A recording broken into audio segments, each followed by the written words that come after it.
Hey everyone, me Kevin here. It's another long day in the office, and we just got a report from Redfin about their housing market predictions for 2023. I've already done the deep diving for you. I've got some comments to add to the highlights I've added to the report. So, without even a single pitch, let's just get into the video. The most likely scenario is what Redfin is going to present in this, although it is possible that we end up having a better than expected inflation report coming soon, and maybe even better than expected inflation for the coming months, and that could actually improve the results of this report, although I'm skeptical with some of the results of the report, and I'll provide you what I think. Prediction number 1, Redfin cites that home sales are likely to fall to their lowest level since 2011. Now note, this is not home prices, this is home sales. They're expecting 16% fewer home sales in 2023 than in 2022, and 2022 already saw a large decline from 2021. And Redfin believes that people will ultimately only move if they need to. That's because a lot of folks who own homes already have locked in really low interest rates. Today, where rates are at about 6.5%, 95% of people would not benefit from a refinance. That means their rate is lower than what they could get in the open market today. Now, they talk about how we might see not only the lowest home sales since 2011, but also the lowest housing turnover rate since the 1980s, with just 32 out of every 1,000 homes selling in 2023. And later in the report, they talk about how this could actually potentially turn into a remodeling boom for homeowners who stay put. Now, I'm skeptical that we'll have a remodeling boom during a potential recession. Sure, there might be more well-off individuals who will choose to remodel rather than move, but I believe there's a larger likelihood that more people are going to stay put and do nothing and save money, though you just never know. So, going back over here, the Redfin report believes that mortgage rates will probably stay strong, averaging about 6.1% all the way through 2023 and ending the year slightly around 5.8%, because remember, this is the 2023 housing report, not the 2022 housing report. Now, this is actually way above my expectations. I would have thought that come the middle of next year, we would have potentially seen mortgage rates fall to closer to 5%. So the fact that Redfin thinks rates are going to stay close to 6% through the end of next year, in my opinion, is actually going to be substantially more damaging to home prices than what they're going to estimate in their predictions here. Keep in mind, Morgan Stanley is calling for a 15% drop in home prices in 2023, not considering a recession. If we enter a recession, that 15% could be worse and is more likely to align with what my belief is a 15 to 25% home price decline. Do keep in mind, obviously, we've had a big bull run since the pandemic with a lot of home prices going up 50%.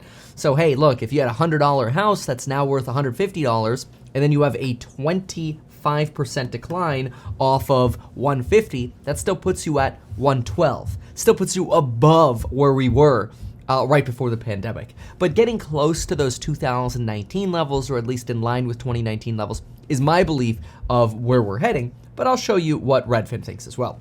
Redfin says that your purchasing power at a 6.5% rate with a $2,500 a month budget gets you into about a $383,000 home. And if rates fall to 5.8, which is their prediction by the end of 2023, you could potentially afford up to a $406,000 home.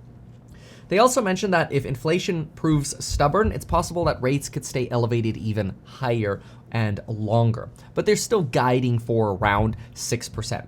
Now, they do think that home prices will post their first year-over-year decline in a decade. I think this is already like solidified at this point. I think once we get to March, April, and we look at year-over-year comparisons, we're going to be negative probably somewhere between 6 to 12%. And I think more pain is coming. Now, it's possible that some of the loss in prices Redfin might be assigning to 2022 because they think that prices will fall 4% in 2023 in addition to the contraction that we've already seen in 2022. They actually suggest that home prices are, in their opinion, likely to decline in the first quarter and then bottom by the summer, Q2, Q3, and then slowly start rising again into the end of the year. I think this is wildly optimistic. And if they actually think rates are going to stay around 5.8%, I think this is potentially too rosy of a scenario here. I would be more cautious about this. However, I have also, with my real estate startup House Hack, been considering shopping for real estate starting about the middle of 2023. Now, what I do think is interesting is the markets that they think are actually going to hold up quite well. And we're going to talk about those next year. They do, which I actually agree with, think that a housing foreclosure wave is relatively unlikely. Completely agree. Look at this. The Midwest and Northeast and East Coast metros, especially Connecticut, upstate New York, and the Chicago area, are likely to hold up well, even as the housing market cools.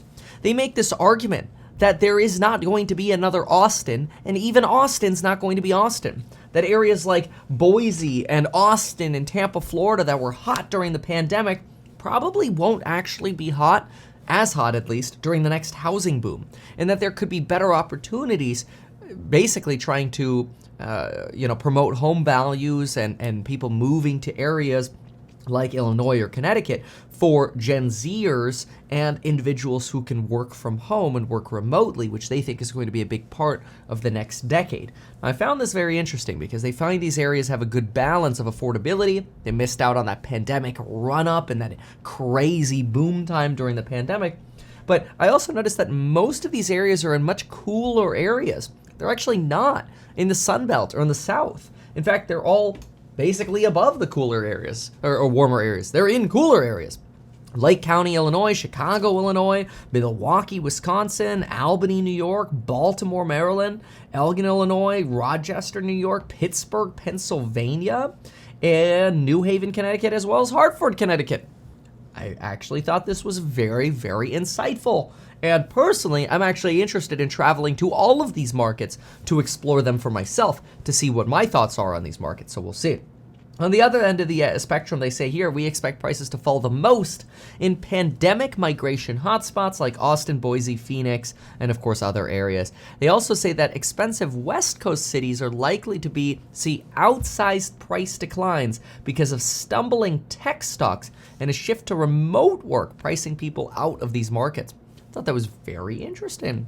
Rents, they do believe, will fall, as well as construction will become, construction will fall for single families, but will focus more on rental units, leading rents to fall, as well as the potential that fewer renters will become buyers next year, although that should keep up the housing supply, that should keep up housing demand for rentals.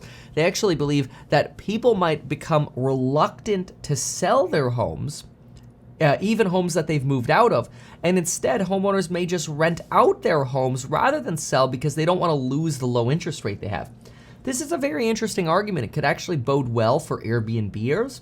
And there is a potential fear that you end up having an Airbnb bust if there are too many people renting out properties on Airbnb at too low valuations to where it doesn't make sense to do Airbnb rentals anymore. This is a big trend that I'm paying attention to, and falling rents is a big deal because it affects real estate valuations and cap rates. They do say here we expect to see rents fall soon in places where apartment supply is growing rapidly, including Boise, Phoenix, Charlotte, and Raleigh, North Carolina. Now this, I think, is also very interesting. So you have to be careful because you've got an overlap here. You've got some areas that were housing pandemic boom towns like Boise, and those areas are now not only expected to see potentially larger price declines, but also rent declines. So potential hot potatoes when it comes to investing. Very important things to pay attention to. Certainly things we're taking into account at House Hack. Keep in mind, I also do real estate analysis. Anytime somebody submits a deal that they've submitted for real estate analysis because they've written an offer or they're under contract on a property, in my 0 to Millionaire Real Estate Investing course. If you want all of my experiences, make sure to use coupon code PEEPEE, which expires December 9th at midnight, and you're going to get the best price possible on the 0 to Millionaire Real Estate Investing course. Join that link down below. You get lifetime access to all new content that's added, the lecture drops coming in December, and the live streams where I do fundamental analysis, including on real estate. So then we also have this idea that potentially some Gen Zers and young millennials who have saved up money to buy a home might actually wait for either prices or rates to come down or just delay home ownership while they invest in stocks instead. And this is actually, in my opinion, not necessarily the worst idea, because I kind of think the stock market, actually when I say I kind of think, I strongly believe the stock market is going to bottom well before the real estate market bottoms. I believe that, so I think there's this potential to sort of ride the stock market up once we start getting lifted out of the recession, or at least the recession begins and the stock market starts leading us to a close. And then real estate will potentially bottom maybe a year or two after that. We'll see. It could take a lot longer for the real estate market to bottom than what Redfin is projecting here. I don't know that we're going to see as shallow of as a dip as Redfin is expecting here, but we'll see. We'll be paying attention to it closely. Builders are likely to focus on multifamily rentals. Construction spending might shift to remodeling. We talked about that a little bit. They do make a prediction here that investor activity will bottom out in the spring and then rebound. However, we're likely to see fewer institutional buyers for a while, especially since Redfin is stopping their iBuying. Open Door is cutting back a lot. I think Open Door is probably going to go bankrupt. In fact, there's speculation and rumors that they're basically already looking for bailout partners because they're collapsing. It sounds to me like they just need better management. They need to handle much better what they're doing than what they are doing, but whatever. They also say here that investors will likely start buying more homes in the second half of the year, taking advantage of slightly lower home prices. I expect that to be lower home prices, not slightly lower home prices, but I agree with that. That's kind of what we're targeting with House Hack, my real estate startup, roughly the third and fourth quarter of 2023. Listing activity from investors is likely to be lower than a year before, though some will need to offload inventory because of the buying sprees that they've had over the last couple of years. This is true. Gen Zers will prioritize affordability, lifestyle, weather, and proximity to family. And they target areas like Tucson, Arizona, or Savannah, Georgia, for mid-sized, moderately priced places. I do think there is a likelihood that mid-priced to lower-priced properties will see less of a drop than other markets, though usually the entire real estate market moves together over time. They move in different phases, right? Austin might collapse first, and Boise might collapse, and parts of Florida might collapse, but then you might actually see that end up just spreading everywhere. That's because of the principle of substitution. They also talk about how insurance costs are changing, especially in California or beachfront real estate in Florida because of hurricane and earthquake costs, and that these risky areas could actually be very expensive to invest in. Definitely something that we're keeping in mind, especially with insurance premiums increasing 33% year over year in 2022 and expected to rise even more. Some cities are following the yes in my backyard approach of more denser housing, getting rid of the single family zoning, allowing a single family to turn into a duplex or a triplex. This is not with accessory dwelling units known as ADUs. This is not working very well in California, but that's because California politics and building departments are saddled with the most disastrous bureaucracy I've ever seen in my life.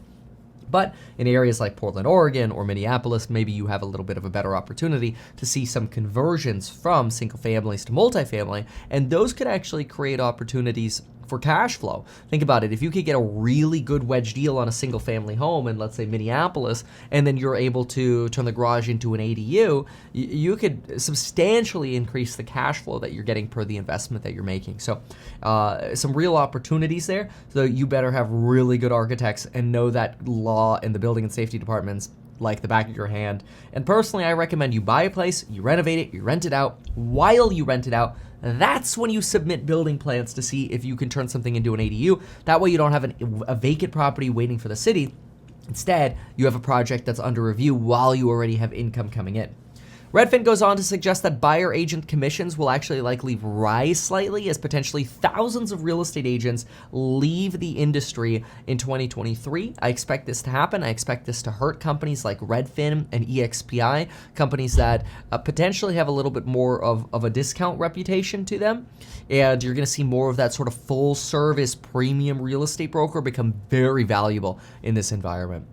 So these are some of my thoughts. Learn more about my programs on building your wealth, linked down below, including the do-it-yourself property management and rental renovations course that I have, all linked down below, along with stocks and psychology of money and the Elite Hustlers course if you're looking for a side hustle to increase your income. Use that coupon code before December 9th. Thank you so much for watching. If you found the video helpful, make sure to subscribe and share. Thank you and goodbye.